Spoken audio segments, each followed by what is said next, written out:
In the Philippines, Tzu Chi volunteers continue to provide aid supplies to jeepney drivers. In Singapore, Tzu Chi volunteers celebrated the 27th anniversary of the establishment of the Singapore chapter online. Selamat datang ke DaAi Headlines, saya Simon Gan. Terima kasih menyertai sesi berita kita.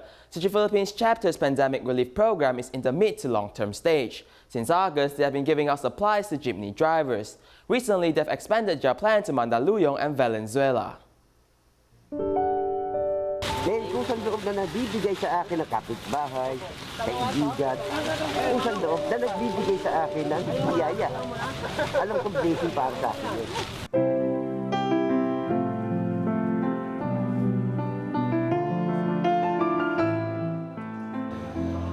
Since the pandemic has been ongoing in the Philippines, Tzu Chi Philippines Chapter continues to carry out relief efforts. Since August, they've been distributing supplies to jeepney drivers. The plan has expanded from Greater Manila to Mandaluyong and Valenzuela. For the past half a year, they have led a harsh life. They took turns to drive and there cannot be many passengers on the vehicle, so they had little income. The Drivers Association was asking for help. When they learned that Tzu Chi volunteers are coming to help them, they were very happy. They were really happy. The driver take turns to drive vehicles according to the government's easing restriction on transportation. However, their income has dramatically decreased and most drivers are facing financial difficulties. I have 3 children and my wife has left the family 12 years ago. I'm the only breadwinner in the family. I can only drive, which is how I make a living.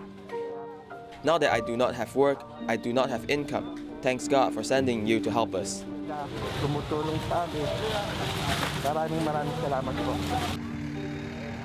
On behalf of the drivers of the Jeepney Association, I want to express my gratitude to Tzu Chi and Dharma Master Zheng Yan. Philippines Tzu Chi volunteers have delivered supplies, and the rice is very helpful to us. Thank you. At the distribution venue, besides Tzu Chi volunteers, government officials and entrepreneurs also dedicated themselves to serving the public. This distribution program is very helpful for these jeepney drivers. If I have put in any efforts, it's the efforts of all the participants. As everyone works with one heart to fight against the pandemic, these people also reach out to people in need, helping them get through the tough times. Tzu Chings from Tzu Chi Malaysia Chapter are preparing to present a Sutra adaptation of profound gratitude to its parents online. In preparation, the onstage volunteers were encouraged to join study sessions online to learn the Dharma. During the epidemic, how do people rehearse? Tzu Chi Malaysia Chapter Tzu Chings think of a solution. In the beginning, most practices were carried out online. We could not see the hand gestures very clearly. Forming human formations is also a challenge. We had to ensure that the people keep a social distance according to the government's regulation, and we kept changing formations. Fortunately, in the end, everything worked out. Tzu Ching graduates encourage onstage volunteers to participate in study sessions. It is important that they take the Dharma teachings to heart. We encourage everyone to join the study session online. Being an onstage volunteer, one must learn the Sutra. They are also promoting Buddha Dharma, so they must pass on what they learn from the Buddhasutra. They should understand that the Sutra of profound gratitude towards parents' adaptation is more than a performance.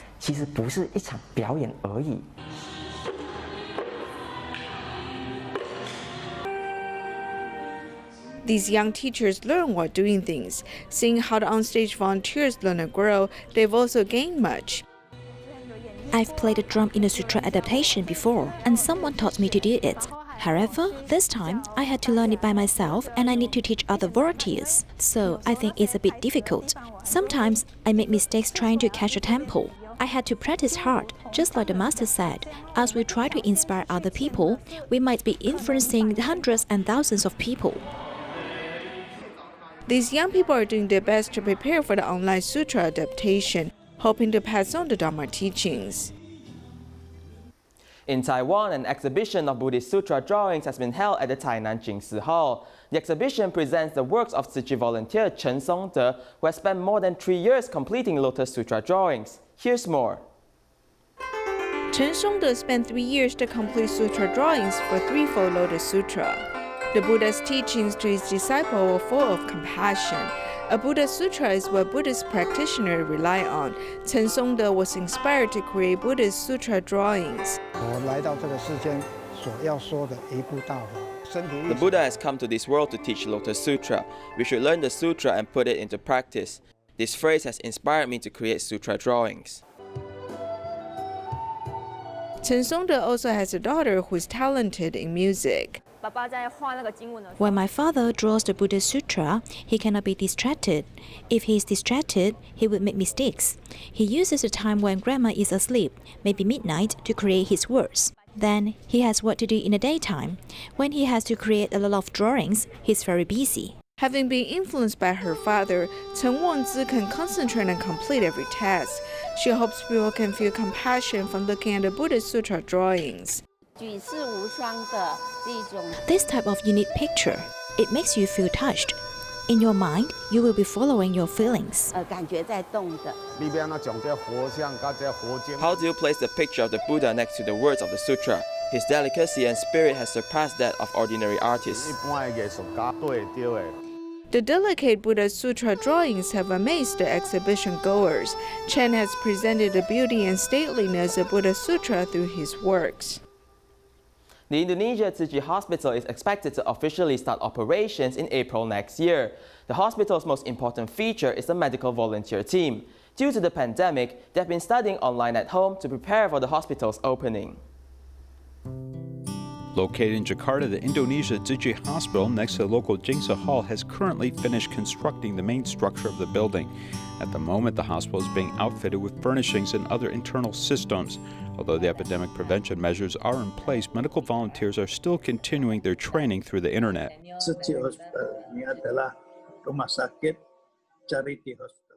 Indonesia Tzu Chi Hospital is a charity hospital.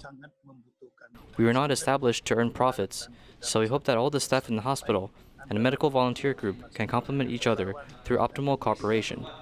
This will allow the hospital to provide patients and their families with the best quality service.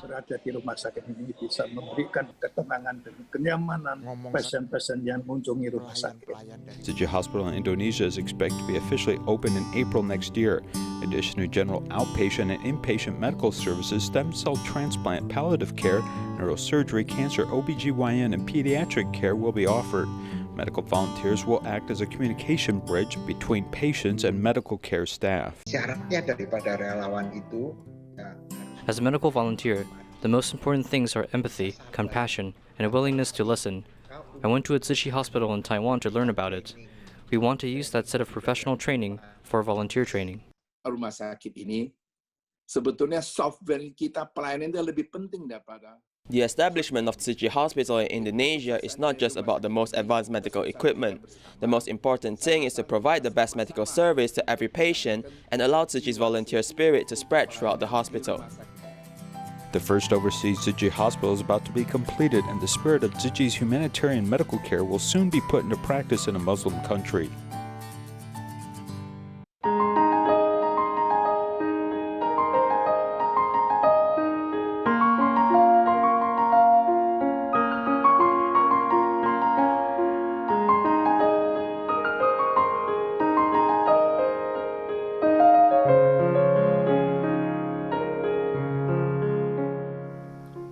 Due to the pandemic, many Tzu Chi activities were changed to online events. This also includes the 27th anniversary of Tzu Chi Singapore Chapter.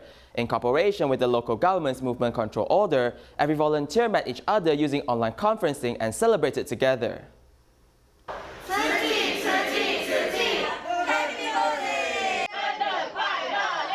Singapore Tzu Chi Chapter had reached 27 years old. Under the pandemic, Tzu Chi people were unable to gather in person to celebrate. Therefore, a new method was presented. Volunteers in groups of 6 form a team, and through online conferencing, 166 locations join one another on the cloud. This 27th anniversary, we presented it in a different way.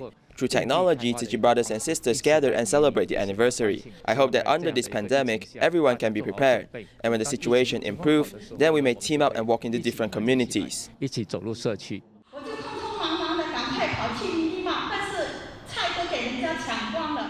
Under the pandemic, Tzu Chi volunteers helped people in need and also assisted each other. Volunteers Kolai Long's son unfortunately contracted COVID-19. Gladly, they were Dharma friends accompanying her through tough times. The Tzu Chi volunteers have been caring. They call and message me, give me words of encouragement. They told me, Lila and Auntie, you must cheer up, okay? The cloud-based anniversary gathering not only has kind words by volunteers, Jing's Dharma masters also recorded blessing videos, encouraging Singapore volunteers to use their specialty and do more good deeds. 期望未来的无数的27年，新加坡会是一个有爱、有善的一个国度。祝福我们新加坡分会27周年永远的成长。非常感恩上人。I'm very grateful to Master Cheng Yan for staying with us. 更感恩资深的菩萨们。We have grown, and I want to thank those senior bodhisattvas 里面的付出。 because they have been contributing to Tzu Chi along the way.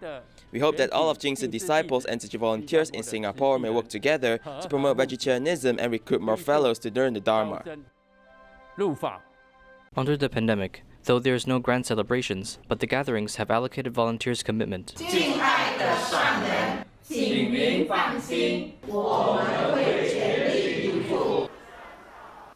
In New York, the fourth phase of the restoration plan has completed at the end of July. But what's the real situation? Our reporter went into the most populated region of Times Square and New York's Chinatown and learned that tourists recovered about 20% and half of the restaurants have resumed business. In order for New York to return to its previous state of glory, it will probably take half a year to a year.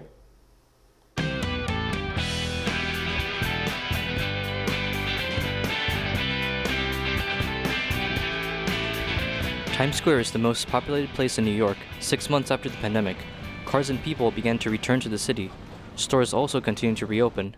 But because the custom restriction is still in place, it is hard to spot tourists here. Where did you come from? Brazil. How many people in your family come in? 7. Tourists decreased and affected many people's economic situation. Ibrahima is an immigrant from South Africa, as he does the job of a bus tour salesperson in Times Square. When the pandemic started, he lost his job as a security guard, losing 80% of his part-time job income. Although work resumed at the end of July, yet business remains poor. When we coming back right now, it's no tourists, no people coming from outside the country. So number two, we getting a day like $40, $50, sometimes $0. Starting this May, the state of New York initiated the 4 phases of recovering. Places including banks, clinics, salons, shops, and restaurants. 30,000 people slowly made their way back to work. But as the job market provides more labor compared to needs, in the short term, many things may not be normal.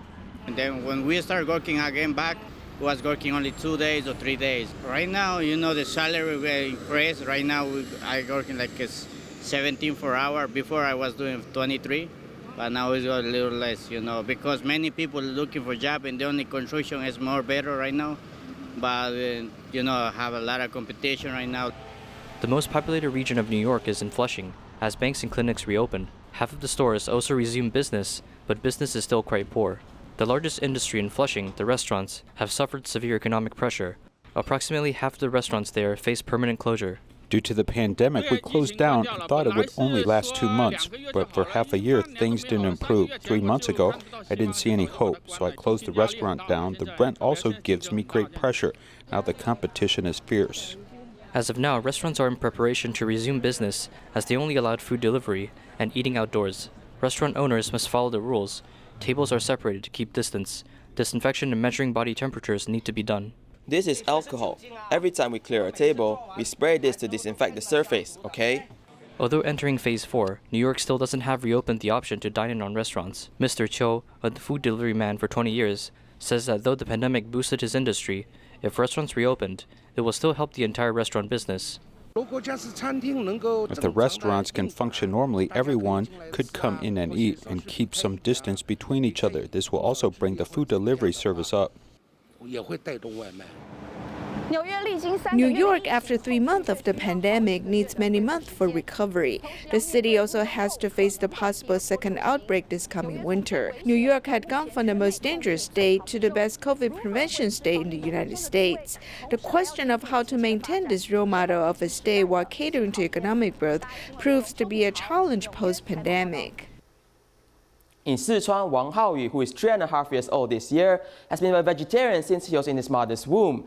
Originally, his grandmother was against him being a vegetarian, but Haoyu grew up healthy and smart, so his grandma prepares vegetarian lunchbox every day and sends it to the kindergarten to support him.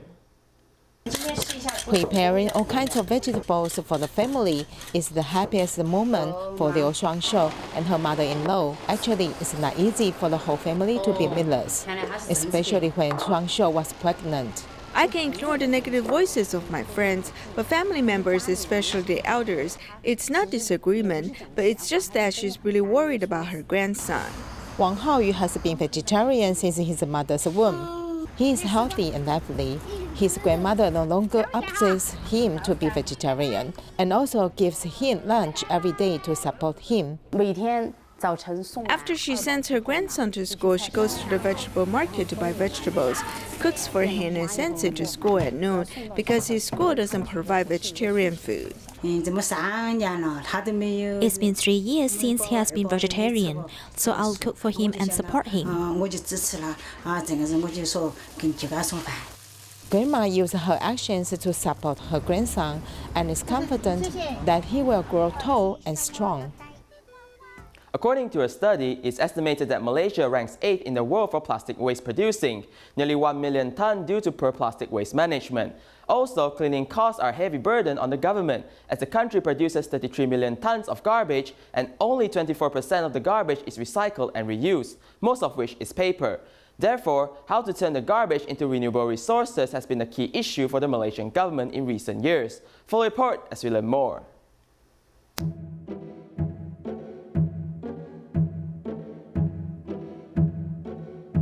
A day in a quiet small community starts with garbage collection. Malaysian people generally do not sort garbage classification. In this garbage bag that we are randomly sampling, there are things like aluminium foil bag, paper bags, kitchen waste, all thrown together, turning these reusable resources into garbage. Look at the people behavior in this state or in the whole country. People really do not really have the sensitivity when it comes to whether it is their own responsibility to do the recycle, just to preserve the environment, to prevent that the whole waste being dumped at the landfill. Most of the garbage collectors are migrant workers and their salaries are not high. Recyclables that can be sold have become an alternative income channel for them. If they find a resource that can be sold, they'll sort it first, like iron, plastic, paper. They'll put it aside and sell it. These sought-after recyclables expose the sanitation team members to the risk of being robbed. When this truck go to this village area, very far area, normally there is a problem there. Our truck will be stopped by gangster or robbery, they ask for money, That's why for the truck which are operating on we call it risky zone. KDEB is both a public and private company. It is responsible for collecting garbage in the entire Selangor state. The cost of cleaning and transportation includes manpower and transportation. One family only subsidizes $2, which is 7 ringgits. Compared with the garbage removal company in Kuala Lumpur, the subsidy is $4, which is double. As they also learn how to divide the load between 2 vehicles to carry garbage and recyclables. Every local government has an average annual income of 30%, and more than 30% is used for garbage disposal. So this is the heaviest burden for the local government.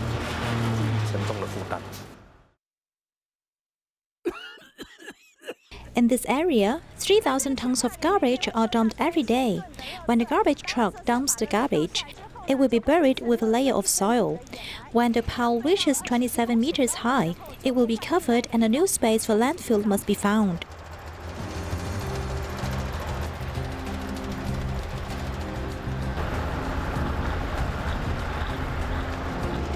There's a sour smell in the air. This is the final destination for domestic garbage made by the people.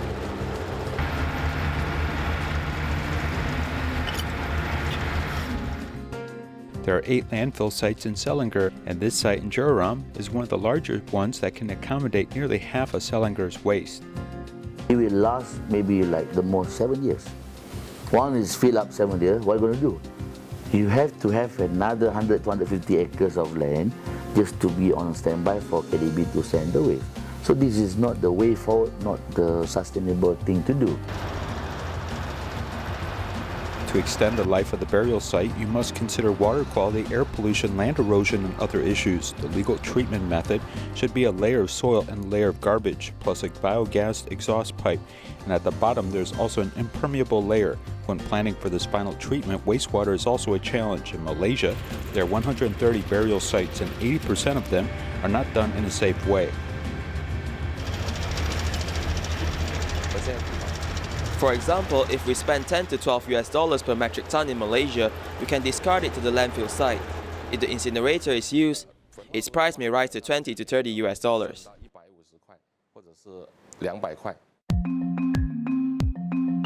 Recycling or burying in landfill will never keep up with the speed of manufacturing.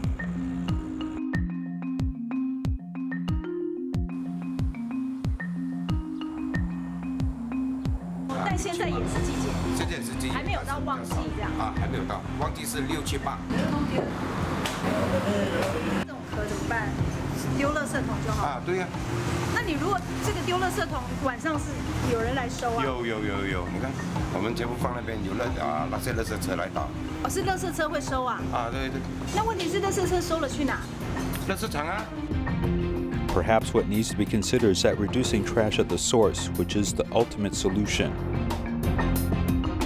There used to be a garbage mountain in Kampong Industrial District. After the operation ceased more than 10 years ago, at the beginning of 2020, construction vehicles once again broke the tranquility of the area by building new roads. On one side, 6 years ago, it was transformed into a new development zone with many residents and businesses. This is actually very close to Kuala Lumpur. It's less than 10 kilometers away, so this land is also very valuable. The government has given this land to private individuals for development purposes. As soon as the site was excavated, garbage appeared, such as iron and aluminum cans and tires. Much of this had not completed its decomposition process, and it was a shocking scene to many. In fact, there are still some poisonous gas in the burial site that will emerge. I think there's still a big impact on health, but the pace of development cannot be stopped. When you reach this place, you still need development. This is all caused by mankind. It will be eventually borne by mankind. One day these former landfill sites will become residential areas, leaving us with little choice but to live on top of garbage, which will be worrying to many people in their heart. The 9th DaAi Essence Teacher Award ceremony was held recently with 63 outstanding teachers being awarded. We'll leave you with these images. Thank you and goodbye.